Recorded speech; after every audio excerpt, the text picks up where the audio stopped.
Podría parecer una mezquita cualquiera de Teherán, o de Beirut, o de Bagdad, pero es Badalona.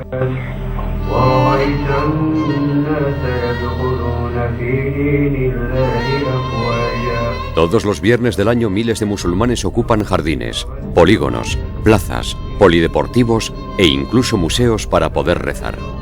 Son tantos que no hay mezquitas suficientes para darles cabida. Y no es un hecho aislado. Es algo que ocurre en más de 30 localidades diferentes de la comunidad. No es Afganistán, no es Irak, no es Líbano, es Cataluña. الذين قتلوا في سبيل الله أمواتا بل أحياء.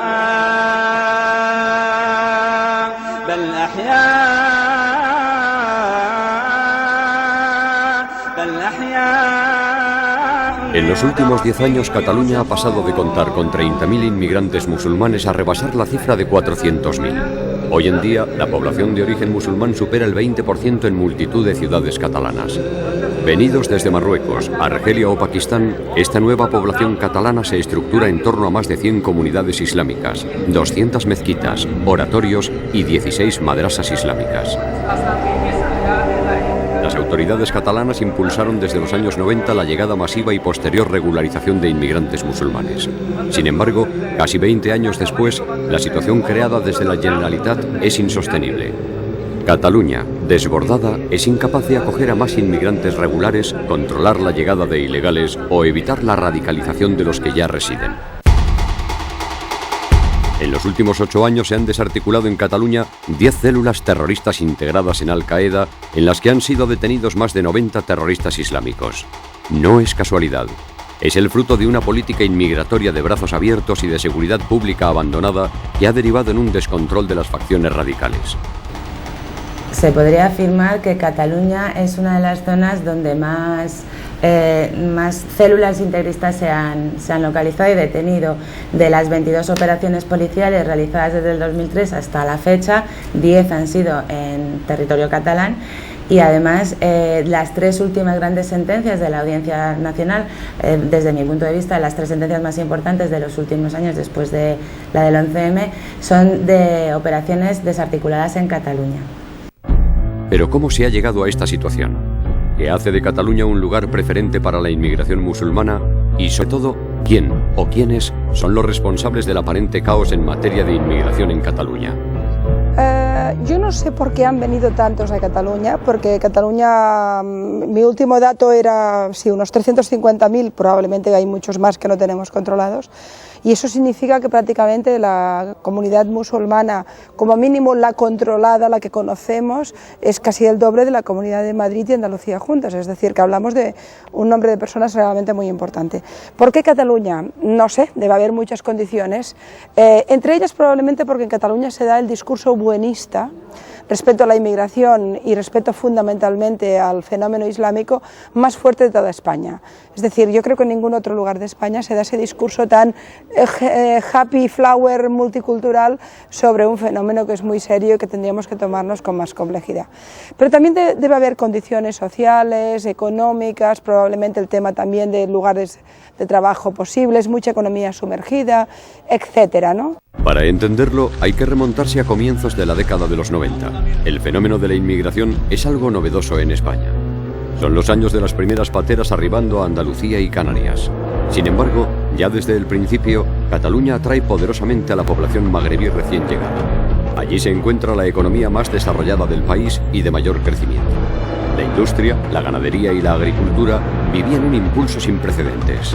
Allí, por tanto, están también las mayores posibilidades de encontrar un empleo. Se establecen las primeras comunidades islámicas y con el tiempo aparecen los primeros oratorios y también las primeras carnicerías islámicas. Cataluña inicia una lenta transformación y empieza a ser el destino preferido para los marroquíes y argelinos que llegan a la península, no solo por su potente economía, sino también porque es la primera región en la que el colectivo musulmán empieza a tener cierta organización. Así, poco a poco, comienza a fraguarse en Cataluña una nueva forma de hacer política. Hay que diseñar la nueva política migratoria. Pero es de vital importancia que la opinión pública catalana no sea consciente de hasta qué punto se favorece su llegada. En todo momento aquí en Cataluña ha habido y sigue existiendo una imperiosa necesidad de ocultar todo lo que sea de procedencia islamista. Es decir, que se le da una capa de barniz por encima a todo para que todo brille, y se está ocultando la realidad de lo que está ocurriendo en la Cataluña actual. Una realidad que pretende ser ocultada por los medios de comunicación y sobre todo por la clase política, que es también la responsable de que se haya llegado a esta situación. La islamización de Cataluña. La derecha calla porque también tiene medio miedo de que cuidado, no sé qué. Los partidos de izquierda más moderados también callan. Aquí hay un pacto de silencio de todo el mundo, porque no tienen ni idea de qué decir. La extrema izquierda monta su rollo buenista, la extrema derecha su rollo xenófobo. Estamos atrapados. Los primeros errores en este desaguisado provienen de 1999. Con un gobierno central dirigido por el Partido Popular y sostenido con el apoyo de Convergencia y Unió, el Partido Socialista desde la oposición promovió en el Congreso de los Diputados la reforma de la Ley de Extranjería. El día de la votación en el Congreso y contra todo pronóstico, el grupo parlamentario de Convergencia y Unió rompe su pacto de gobierno con el Partido Popular y vota a favor de la reforma junto con la oposición socialista. Con esta nueva política, en 2001 habitan ya en Cataluña más de 65.000 inmigrantes islámicos. El crecimiento de la población musulmana es imparable. En el año 2000 nos encontramos que hay un contingente de inmigrantes en situación irregular, y esto el gobierno de entonces lo soluciona creando una regularización de todos los inmigrantes que se encuentran en esta situación. Estamos hablando del año 2000, en aquellos momentos gobernaba el Partido Popular. Posteriormente ha habido nuevos procesos de regularización con otros gobiernos, por lo tanto no es una cuestión de un gobierno exclusivo, sino que ya procede desde el año 2000 los procesos de regulación. Lo que hizo en aquellos momentos el señor Aznar, presidente del gobierno español, fue abrir una puerta que después han ido abriendo más puertas a los otros gobiernos. Lógicamente ahora cerrarlas es muy difícil, por no decir prácticamente imposible. Estamos repitiendo en Cataluña, y yo creo que no solo en Cataluña, los errores que cometieron hace 30 años y 20 los franceses, los ingleses, los alemanes, que ahora están todos rectificando, todos como locos. Nos hemos equivocado porque tenemos ahora un problema. Pues no hemos aprendido nada de nuestros vecinos, nada. Estamos repitiendo todos los errores. Mientras tanto, la ilegalidad crece, el fenómeno fanático crece, las instituciones democráticas se debilitan, y esto al final es un cachondeo. Las políticas de integración diseñadas por la Generalidad de Cataluña comienzan a desvanecerse cuando se detecta que la estructura social musulmana empieza a ser construida en torno a las mezquitas y los deseos de los imanes, con la consiguiente proliferación masiva de consejos islámicos, carnicerías halal, mezquitas, oratorios e incluso escuelas coránicas. Los primeros culpables nos tenemos que hacer autocrítica. Es decir, bueno, ¿quiénes son los primeros culpables de no integrarnos? Los propios musulmanes, sobre todo los marroquíes, y me tiro tierra a mí mismo. Oye, hay varios enteros de que, por ejemplo, vayamos al paro, hay un 48% de la población marroquí que está en paro. ¿Pero por qué está en paro? Se ha dedicado a la construcción. Cuando ha ganado tantísimo dinero, no ha empleado ese dinero en su formación, en aprender castellano, o el catalán, o el andaluz, o el vasco. Se ha olvidado de todo. Ha vivido en su globo. Y ahora el paro es la primera comunidad castigada en el paro. ¿Qué es lo que consigo? Porque hay muchos factores en este sentido. Han descuidado o no les importa la educación, no estoy hablando de todos, la educación de sus hijos. Estamos hablando del mayor fracaso escolar de la colonia, de la comunidad marroquí. La mayor. Estamos hablando de un porcentaje elevadísimo. Es muy cómodo aislarse, crear el gueto y ir de victimismas. No olvidemos los años 2000, 2001, 2002, cuando el presidente de la Generalitat, el señor Pujol anteriormente y después el señor Maragall, han establecido contactos y acuerdos con el gobierno marroquí. Acuerdos de carácter político e industrial para que la industria catalana textil se expandiera en Marruecos, etc. A cambio han tenido que hacer concesiones que vienen a darnos ahora esta masificación que existe en Cataluña de procedencia islámica. En 2001, el presidente de la Generalitat, Jordi Pujol, viaja a Marruecos para reunirse con el rey Mohamed VI y así iniciar un estrecho proceso de colaboración. Solo 2 años más tarde, la Generalitat da un paso más y abre en 2003 la primera oficina de selección y contratación de inmigrantes en la ciudad marroquí de Casablanca. La analista Gemma Oubarell lo explica así. La pretensión es establecer un servicio de coordinación entre Cataluña, el Estado español y Marruecos que vincule la oferta de mano de obra en este país y detecte las necesidades laborales de los agentes implicados en Cataluña. Entre las prioridades continúan destacándose la formación y la facilitación de la contratación en origen. Y ante las elecciones autonómicas al Parlamento de Cataluña de noviembre de 2003, el primer golpe de efecto lo da el Partido Socialista de Cataluña. Su líder, Pascal Maragall, sitúa en sus listas al líder de una ONG de inmigrantes marroquíes de Barcelona, fundador del Consejo Islámico de Cataluña y dirigente del Fórum Marruecos-Cataluña, una entidad religiosa que representa a unas 30 mezquitas. Se trata de Mohamed Chaib. Con el triunfo del PSC, Mohamed Chaib se convierte en el primer diputado musulmán de la historia del Parlamento de Cataluña y comienza a copresidir las comisiones de Justicia y Trabajo. Su misión es clara: establecer los contactos del nuevo gobierno de la Generalidad con el Reino de Marruecos al objeto de acelerar la firma de acuerdos bilaterales en materia de inmigración marroquí. Jo crec que s'han aprovat lleis molt importants. El nou Estatut de Catalunya que dona competències a Catalunya en l'àmbit precisament de la immigració, com és la concessió dels permisos de residència, com és tota la qüestió de l'acollida, com és el fet que Catalunya tingui un paper important en la contractació en origen i la llei de barri. Un dels projectes que a mi m'agradaria tirar endavant és el dret a vot, dels nous ciutadans, ¿no? 7 meses después de la llegada del PSC al poder, en junio de 2004, el Parlamento de Cataluña y la Cámara de Representantes marroquí firman un acuerdo bilateral a través del cual se crea una comisión mixta para el seguimiento de la inmigración de los trabajadores procedentes de Marruecos.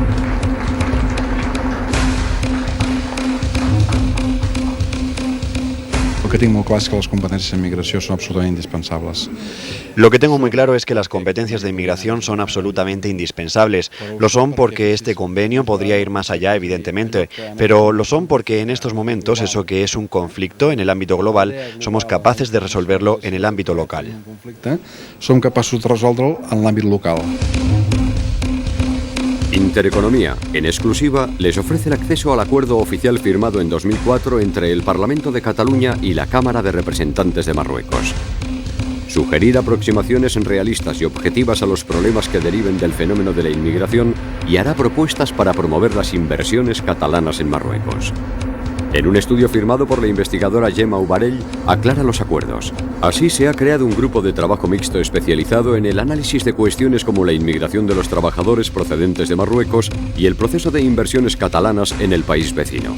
Estamos desarrollando un proyecto de colaboración con el ANAPEC, ya nos hemos reunido con el ANAPEC para mejorar la contratación en origen y formar a las personas en Marruecos, en origen, que quieran venir a trabajar a Cataluña. En este momento está el mercado de trabajo de Cataluña en plena transformación, por lo tanto tendremos que ver los sectores, sobre todo hostelería, comercio y agricultura, son los que en este momento están demandando más personas para trabajar. Las relaciones de Mohamed Chaib con el gobierno marroquí quedan acreditadas cuando se descubre que el diputado del Parlamento de Cataluña ostenta también un puesto de alta responsabilidad en el gobierno de Marruecos al ser miembro de la dirección del Consejo de la Comunidad Marroquí en el extranjero que preside Driss El Yassami, nombrado por el rey con categoría de ministro. Lo que sí puedo decir es que el señor Mohamed Chaib es consejero del rey Mohamed VI en temas de inmigración, por lo tanto, algún contacto, algo debe trabajar, lo que no sabemos en qué trabaja, pero de alguna manera se debe ganar el sueldo. Es fundamental, es el catalizador y es la persona que nos hace a todos trabajar para colaborar y cooperar mejor, para mejorar nuestras relaciones con el Marruecos. Yo creo que tenemos un buen ejemplo de una persona que puede representar tanto los intereses de Marruecos como Cataluña. Es un buen ejemplo. Cataluña asiste al comienzo de una escalada de tensión entre algunos colectivos de musulmanes y nacionales que perdura ya casi 10 años y que ha derivado en una radicalización tanto de los propios inmigrantes como de quienes se les oponen.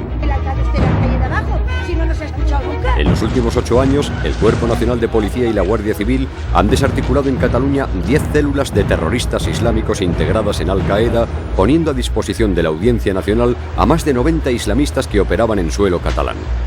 De los 350.000 que yo tengo, según cifras más o menos fiables, de musulmanes, todas las fuentes consultadas hablan de un tranquilamente 25% de ciudadanos militando abiertamente en el radicalismo fanático. En noviembre de 2003, un terrorista islámico se suicida con una carga explosiva a las puertas del cuartel de las tropas italianas de la ONU en Nasiriyah, Irak.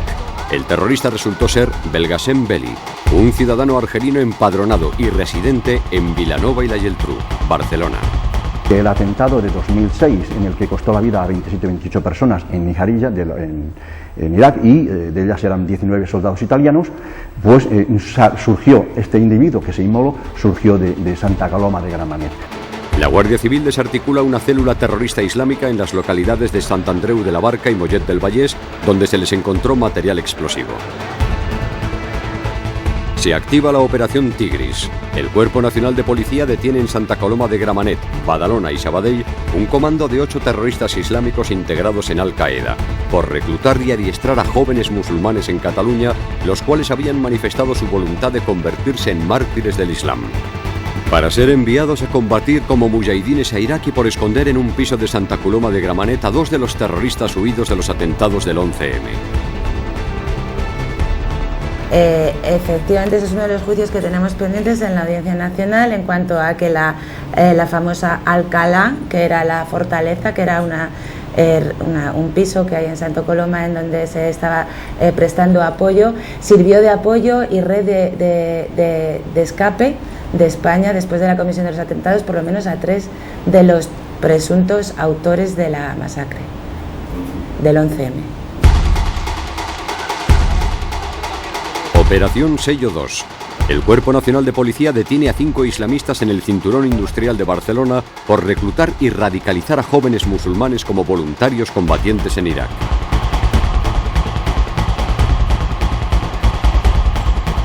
El Cuerpo Nacional de Policía desarticula en Barcelona, Badalona, Santa Coloma de Gramenet, Igualada y Mataró una red de 12 terroristas islámicos en relación con el envío de mujahidines a Irak y Afganistán. Nosotros hemos denunciado en numerosas ocasiones que Cataluña es un poco la reserva espiritual islamista de Occidente, de que de aquí salen cada mes hacia Oriente personas islamistas para ser preparados en el manejo de las armas o en el manejo del terrorismo. Es decir, son células durmientes que están aquí, que llevan una vida aparentemente normal, uno es carnicero, el otro es un imán, el otro es un transportista y que mañana pueden estar empuñando las armas en cualquier lugar de Europa o incluso del mundo.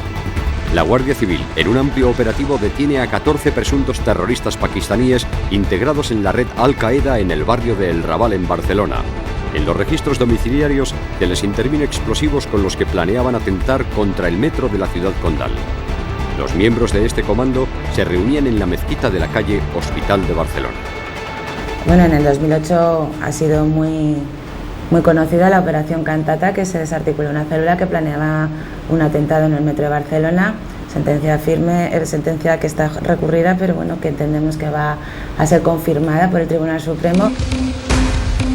La Unidad Central de Inteligencia Exterior de la Policía desmantela una red islamista en Cataluña y en Cerdanyola del Vallès, Santa Coloma, Badalona y Barcelona a 8 islamistas, todos ellos de nacionalidad marroquí, también acusados de ayudar a esconder en Santa Coloma de Gramenet y posterior huida a Bélgica a los 2 terroristas imputados por los atentados del 11M en Madrid. En Cataluña se empieza a percibir un abandono de la clase política para poder satisfacer las exigencias de una población que sitúa al descontrol de la inmigración como uno de los principales problemas de la sociedad catalana. Las denuncias de algunas asociaciones de inmigrantes catalanas no esconden su preocupación de que el tripartito, a través del diputado socialista Mohamed Chaib, impone sus criterios en el Consejo Islámico y que este, a su vez, se encuentra bajo el control de Mohamed VI. Saliendo Mohamed Chaib en televisión, besándole la mano al rey Mohamed VI, y no tengo absolutamente nada contra el rey Mohamed VI, a mí es que me parece que ya es el colmo del colmo. Un diputado, además están las imágenes de la televisión marroquí, estar en una recepción, y que bueno, que actualmente yo tengo entendido que al rey Mohamed VI la verdad es que no le gusta, bueno, creo que no le gusta mucho que le besen las manos, y que un diputado catalán, yo lo dije en la entrevista mía de la UI, le haga el besamanos al rey Mohamed VI, a mí esto me parece que bueno, es el colmo de los colmos, pero aquí en política cabe todo. En este desorden entra en juego una nueva pieza clave en la radicalización de los musulmanes catalanes. El gobierno de Arabia Saudí intenta tomar el control de la red de asociaciones musulmanas existentes en Cataluña. El plan consiste en extender por toda la comunidad musulmana el fundamentalismo wahabí, el más próximo a Al-Qaeda. Tenemos en Cataluña asociaciones de gran calado internacional, subvencionadas por Marruecos o subvencionadas incluso por Arabia Saudí, que están radicalizando al musulmán aquí en Cataluña. De hecho, las 200 o más de 200 mezquitas que hay en Cataluña, ya hay cerca de un centenar que han sido captadas por el ala salafista, es decir, los más extremos dentro del islamismo, ¿no? Y, consecuentemente, quienes están al frente de esas mezquitas, que son los imanes, están siendo captados para crear esas redes de células pro Al-Qaeda. Es decir, que no nos tiene que extrañar absolutamente nada qué es lo que está ocurriendo aquí en Cataluña, cuando precisamente desde la propia administración catalana se está subvencionando y se está trabajando en favor de estas asociaciones. En 2007, la población musulmana en Cataluña supera ya los 250.000 inmigrantes. Se organizan en 83 consejos islámicos diferentes, 300 mezquitas y oratorios. Al menos 30 de esos centros están controlados por imanes de ideología salafista radical. Ni las autoridades, ni la sociedad, ni la población musulmana moderada sabe cómo afrontar esta creciente radicalización. Movimientos radicales, abiertamente totalitarios, contrarios a la democracia y a los valores de la democracia, contrarios por supuesto a Occidente, que utilizan los resortes de Occidente y de la democracia para contaminar cerebros, para alimentar discursos de odio y para ir creando pues una bomba de tiempo que algún día nos va a estallar. Los intentos por expulsar a los irregulares se frustran.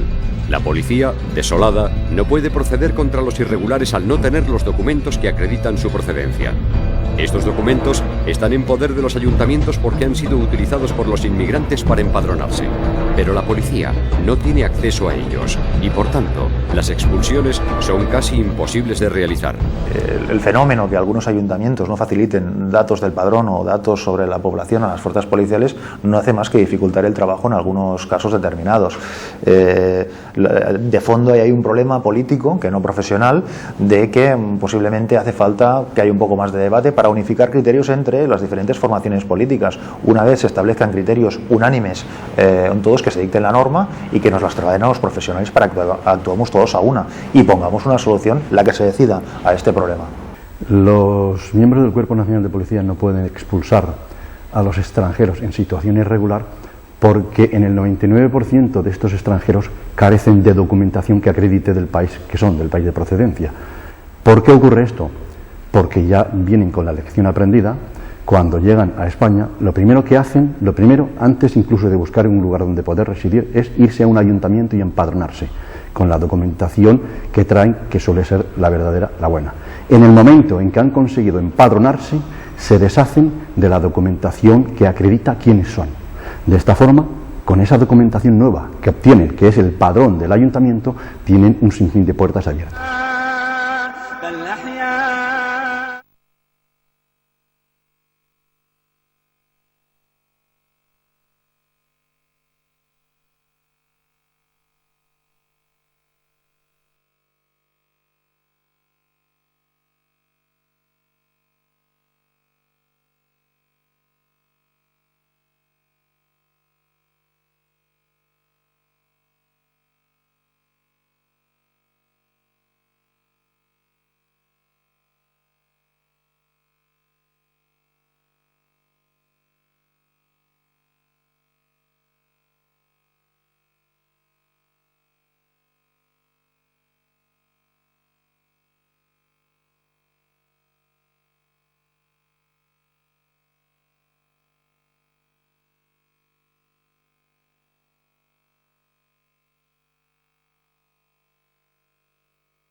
Las trabas a la policía por parte de los ayuntamientos catalanes es tal que las propias ONG de Cataluña llegan a publicar una guía de actuación para los inmigrantes irregulares para que se empadronen en los ayuntamientos de Cataluña. Como indica este documento de la ONG marroquí Bait al-Takufa. Cuando una persona llega a España, lo primero que debe hacer es empadronarse. Este trámite es básico para después poder justificar la fecha de entrada en el país. En ningún caso los datos que se den al empadronarse se pasan a otros organismos y por lo tanto no suponen ningún peligro de expulsión. Un alcalde como el de Vic, que por cierto no fue el único porque Manlleu también levantó el dedito y luego lo escondió porque se asustaron, dijo, miren ustedes, hay que poner orden a esto. Yo tengo que avisar a la policía de las ilegalidades. Pues no lo hace. Se les echaron encima. Vamos a ser delatores. ¡Claro! ¡Claro que sí! Claro, hay que ser delatores del delito. ¿Cómo que no? Es que aquí parece que nos asusta el verbo prohibir o denunciar, cuando el verbo prohibir y el verbo denunciar forman parte de la democracia. La civilización moderna se crea con el verbo prohibir. Prohibido matar. Prohibido robar, esto es la civilización, oigan. En cambio, el permitir no siempre te garantiza la civilización. Algo tan simple, conozco un delito y aviso a la policía pertinente de ese delito. El delito en este caso, que es, este señor quiere empadronarse, yo lo empadrono, le doy por supuesto todos los servicios sociales, le doy de comer, si hace falta lo ayudo con la vivienda, lo ayudo con becas de escuela si tiene niños, luego todo, pero aviso de que hay una ilegalidad. Ah, no. De golpe, no sé, aquí el mundo se volvió loco, todo el mundo lo convirtió en una especie de facha, de xenófobo, de racista, tuvo una presión terrible, bueno, fue casi excomulgado, digamos, de la sociedad catalana. Las asociaciones islámicas moderadas no esconden su temor al avance de la implantación wahabista extremista en las mezquitas de Cataluña. Estamos fabricando, pues, psicópatas. Pero yo cuando dije en una entrevista en el diario de Avui, no sé si fue en el 2003 o 2004, que habían imanes peligrosos, falsos imanes, porque no están titulados, nadie me hizo caso. Solamente la que estaba de consellera de Interior, la señora Montserrat Tura, que fue la que me citó en su despacho. Le pregunté, claro está, si esto era una cita oficial o era extraoficial, porque no sé, por una entrevista que me llame, porque diga imanes, pues esta señora dijo que no había imanes peligrosos en Cataluña. Entonces, ahora que me explique todas las detenciones que ha habido después de mi entrevista con ella, de todos los islamistas que han sido detenidos en Cataluña.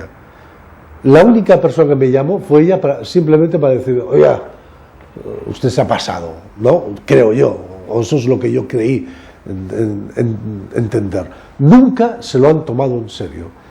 El desorden del padrón catalán se pone de manifiesto cuando el Ayuntamiento de Barcelona empadrona a extranjeros irregulares sin que demuestren cuál es su domicilio, según consta en este certificado de empadronamiento del Ayuntamiento de Barcelona. Sin domicilio. Para evitar conflictos con respecto al uso del yihad islámico por parte de mujeres musulmanas, el Ministerio de Interior vuelve a ceder y en 2007 expide una circular interna que envía a todas las comisarías del Cuerpo Nacional de Policía de Cataluña al objeto de que se permita la admisión de fotografías con yihad puesto en las expediciones de permisos de residencia.